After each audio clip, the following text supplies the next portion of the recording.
2026 கடகராசி நேயர்களுக்கு சுப பலனை அதிகமான சுப பலனை பெறுறதுக்கு ஒரு சூப்பர் பரிகாரம் சொல்கிறேன். மறக்காமல் போய் செஞ்சுட்டு வாங்க. செய்யறதுக்கு விடமாட்டான். தயவு செஞ்சு போயிட்டு வாங்க. இந்த வருஷம் 2026 இது ஒரு அற்புதமான வருஷம். கடந்த 7.5 வருஷமாக படாத பாடுபட்டீங்க. எப்படா விடுதலை காலம்?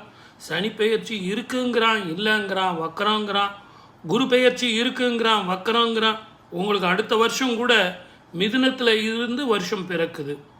1/6 கடகத்துக்கு வரார், உச்சம் பெறார். உங்களுக்கு அற்புதமான காலம்.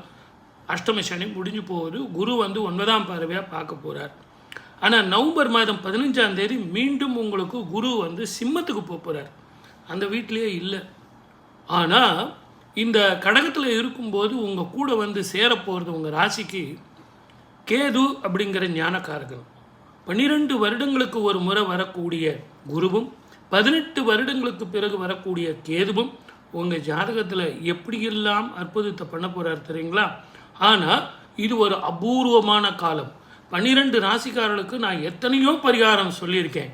ஆனால் கடகராசிக்காரர்கள் உங்கள் வாழ்நாளில் 7 தலைமுறையில் இறந்தவர்களுக்கும் 7 தலைமுறையில் பிறக்க போகிறவங்களுக்கும் கொடுக்க போகிற பரிகாரம் இது. அது என்ன அப்படின்னா, காசி, கயா, ராமேஸ்வரம் இங்கே போய் தர்ப்பணம் பண்ணிட்டு வாங்க.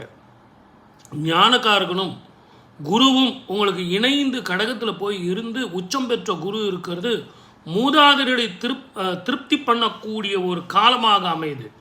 இந்த காலம் எல்லாருக்கும் அமையுமா? ஏன் உங்கள் ஜாதகத்திலே மீண்டும் இது வருமா அப்படின்னா ரொம்ப கஷ்டம். 36 வருடங்கள் நீங்கள் மறுபடியும் காத்துட்ருக்கணும்.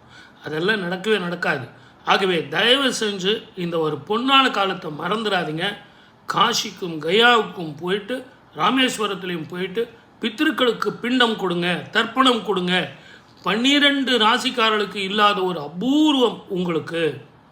ஆகவே அந்த கிரகத்தினுடைய தாக்கம் போகும். அஷ்டம சனியின் தாக்கம் போகும். கடந்த காலங்களில் ஏற்பட்ட தேவையில்லாத மனக்குழப்பங்கள், மனப்பிரச்சனை, உடல் ஆரோக்கியம், தேவையில்லாத கெட்ட பெயர்கள், இது எல்லாம் போகும். கஷ்டப்பட்டு உழைத்தாலும் அதனுடைய பலன் வரல. இதுக்கெல்லாம் இந்த தர்ப்பணம் தான் உத்தமம். அதுவும் சாதாரணமாக தர்ப்பணம் பண்ணுறது வேற, கேதுவும் குருவும் சேர்ந்து உங்களுக்கு கடகத்தில் இருக்கும் காலத்தில் போய் பண்ணுறது வேற. 7 தலைமுறையில் உள்ள பாவங்கள் போகும். எதிர்கால சந்ததிகளுக்கு கூட இப்போ நீங்கள் செய்யக்கூடிய அந்த பாக்கியம் இறைவன் உங்களுக்கு கொடுத்துருக்கான்.